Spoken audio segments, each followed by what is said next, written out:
Hi అండి. మన ఇళ్లల్లో చాలామందికి రెగ్యులర్‌గా టీ తాగే అలవాటైతే ఉంటుంది.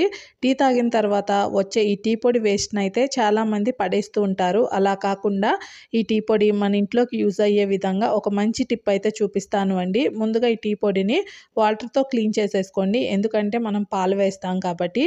ఈ టీ పొడిని మనము మొక్కలకి వేసామంటే మొక్కలు చాలా బాగా పెరుగుతాయండి చిగుర్లతో. ఒకసారి ట్రై చేయండి.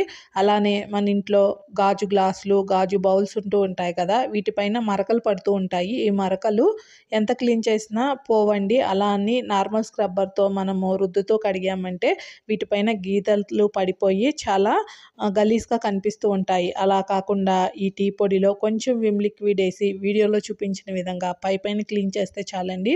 చూడండి ఎంత నీట్‌గా క్లీన్ అయిపోయాయో కొత్త వాటిలాగా తళతళ మెరుస్తూ నీట్‌గా అయితే ఉంటాయండి. మీకు ఈ టిప్ యూజ్ అయితే తప్పకుండా ట్రై చేసి ఒక లైక్ ఇచ్చి మన ఛానల్‌ని సబ్స్క్రైబ్ చేయండి. Thank you.